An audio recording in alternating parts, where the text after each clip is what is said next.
असल्यामुळे माझं हो नाही चालू होतं, त्यामुळे माझा कदाचित शेवटी नंबर लागलेला आहे, म्हणून इतक्या लांब नंबर लागला.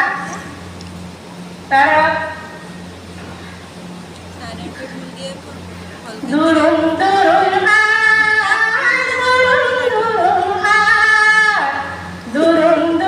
आज इथे मंडळी जमली. ऍक्च्युली गेली आहे मंडळी, तरी पण दुरून दुरून आज इथे मंडळी जमली.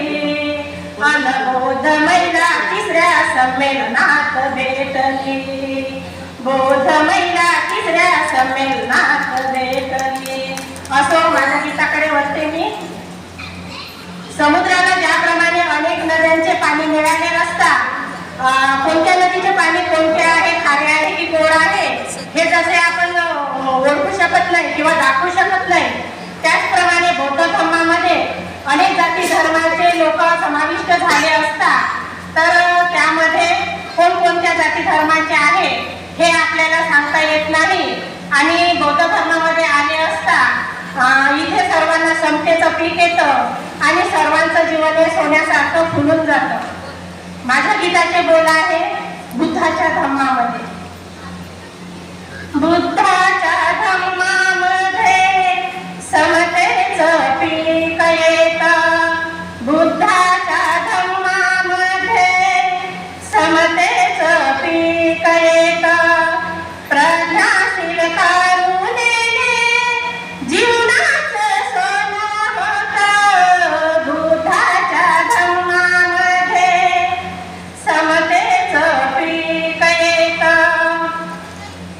प्रेमाने प्रेम द्यावे, प्रेमाने प्रेम घ्यावे, प्रेमाने प्रेम द्यावे, प्रेमाने प्रेम घ्यावे. प्रेमाच्या साम्राज्यात जीवनी आनंदी व्हावे. प्रेमाच्या साम्राज्यात जीवनी आनंदी व्हावे. मानवते पायी जुळतं जीवा भावाचं नातं. मानवते पायी जुळतं जीवा भावाचं नातं. प्रज्ञाशील कारुणेने जीवनाचं सोनं होतं. बुद्धाच्या धम्मामध्ये समतेचं पीक येतं. 22 प्रतिज्ञा म्हणजे जीवनाचा मार्गक्रम.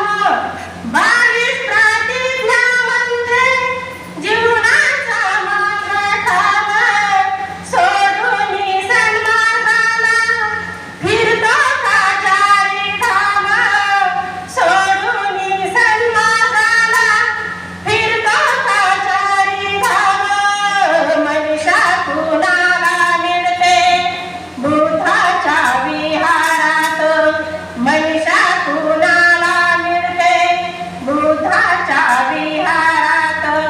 प्रज्ञाशील करुणेने जीवनाचं सोनं होतं. बुद्धाच्या धम्मामध्ये समतेचं पीक येतं. समतेचं पीक येतं. जीवनाचं सोनं होतं. मधले 2 कडवे सोडलेले आहे, कारण वेळेचं बंधन आहे, त्यामुळे सर्वांनी शांततेने ऐकून घेतले. त्याबद्दल मी सर्वांचे आभार मानते आणि इथेच मी थांबते. सर्वांना पुनश्च मैत्रीपूर्ण जय हिंद करते. धन्यवाद.